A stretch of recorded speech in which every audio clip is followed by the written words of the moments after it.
Just in the Oval Office with the president discussing it. He's going to talk a lot about the accomplishments over the past 11 months, all that he's done to bring our country back to greatness, and all he continues to plan to do to continue delivering for the American people over the next 3 years. All right, there you have it, laying out the agenda. We'll see how it goes tomorrow evening. Joining me now, Joe Concha, Fox News contributor somewhere in the ether zone, and Mark Simone, WOR Hall of Fame radio host right here on set. All right, Mark Simone, you're right on set, dutifully, good boy. What should he say? What's the thrust of this speech? Well, I hope he doesn't list the accomplishments. That could take 7 hours. There's a lot of accomplishments, but clear up some of the myths, this affordability crisis. Yes. It's not a crisis. The economy is much more affordable. Everything's better than it was a year ago.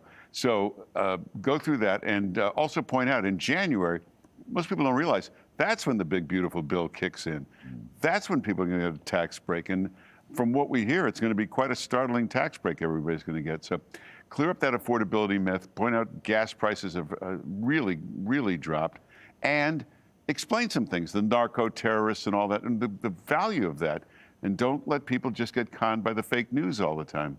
You know, Joe Concha, one thing, I agree with Mark. I think he's got to really hammer the economy and his achievements on the economy, both current and prospective, because as Mark said, you're going to get a couple of $100 billion of tax cuts next year. The business tax cuts kicked in this year. The individuals are retroactive to his inauguration, but you won't get it until the first quarter. I think he needs to say that a lot in very clear terms. And I also think, you know what? Drill, baby, drill. Don't look now. But the price of oil is $55 a barrel, and gasoline is plunging under $3 everywhere, with the exception of California, because they're crazy out there, right? They're climate change crazy. But his drill, baby, drill is I mean, we're almost at 14 million barrels a day, which would be a new world record. I mean, I'd sing that, talk about that. That's going to bring the inflation rate down. That's going to do wonderful things. And Larry, we're even seeing in states like Colorado where a gallon of gas on average is below $2 now at this point, right? So the fact that gas prices overall across the country, $1.93 I saw today. But overall, gas prices are at a 5-year low. The Trump tax cuts, as you said, will be permanent. And he's got to draw that contrast. He's got to say, Democrats talk about affordability, and they know how to fix the economy after they destroyed it during the Trump years. And if they allowed the big, beautiful bill not to pass, if they somehow defeated that, you would have seen a 25-30% raise in taxes, American Mr. John Q. Public and Mrs. John Q. Public. So he's got to make that point that they wanted higher taxes. They wanted to spend our way out of this like they did during the Biden years. They all supported the Inflation Reduction Act, and all we got was 9% inflation out of that. We now have welfare reform. Better trade deals are being cut. The market's at record highs. Wars are being prevented or ended. And countries are investing trillions in the United States when they weren't before.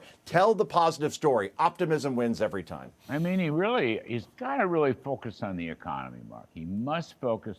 I know he doesn't like affordability, and to some extent I think he's right. It's the lefty media that's really put this in, because the numbers are on his side. I wouldn't mind seeing him a few well-placed numbers. But Byron York wrote a good column about this last week. He's just got to go on the affordability. And Susie Walsh said he's going to be out there in the campaign trail hustling for Republicans in the midterms. I think he needs a hustle here. Yeah, he did. The rally was good, but the rally's kind of the entertainment show. Where was it, the rally? Was it Pennsylvania? Northeast Scranton, Pennsylvania? Scranton. Really? Joe Biden's hometown. That's right. It's the formal speech sometimes that can be more impactful.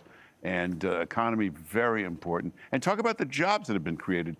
You know, if you look at the jobs numbers, it was a lot of private sector jobs, unlike Biden, where it was government jobs. So we've really turned a corner. And it's just the first year. You're going to have a big, big year next year. Wages are going up. Wages are going up they're going up much faster than inflation. All right, I'm not allowed to go to Joe. He's probably got some technical snafu. Here's the second point here. This is from our Brooks Singman, Fox Digital. FBI doubted probable cause for Mar-a-Lago raid, but pushed forward amid pressure from Biden DOJ. Emails reveal. Okay, real quick, I'm going to read. The FBI did not believe it had probable cause to raid President Donald Trump's Mar-a-Lago home in 2022, but moved forward amid pressure from the Biden Justice Department, with an official saying he didn't give a damn about the optics of the search. Newly classified documents reviewed by Fox News Digital reveal. Now, that is pretty indicting, I would suggest. It was total lawfare. First of all, you could have found a prosecutor right in the D.C. in the Beltway, 2,500 perfectly qualified prosecutors. They went halfway around the world to get this nutty Jack Smith in there, who's got a history of lawfare. The guy showed boxes. And stupid fare. He loses everything, right? He showed these pictures of hundreds of boxes. You know, in the end, they found 35 documents. If you put it in a folder, it's 1 inch. It was 1 inch of one box. They've never cleared that up. That all the boxes you saw never had any classified documents. Joe, take a whack at this last 30 seconds or so. Brooke Singman's article on Fox Digital.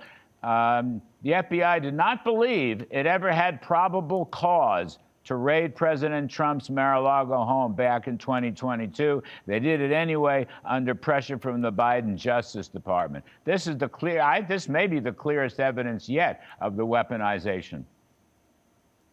Weaponization under a guy that Donald Trump literally appointed to be the FBI director after James Comey and Chris Wray. He's got a lot of questions to answer at this point, whether it be on the Trump assassination attempt, whether it be on this FBI raid where he allowed the Biden administration to bully him into doing something where he didn't think he had probable cause. So Chris Wray, get him up on Capitol Hill, not next week, not next month, tomorrow. And I want to hear him answer some questions around this, because that was the most egregious weaponization we've seen of the Justice Department in some time. Ever. Thank you, gentlemen. Joe Concha, Mark Simone, we appreciate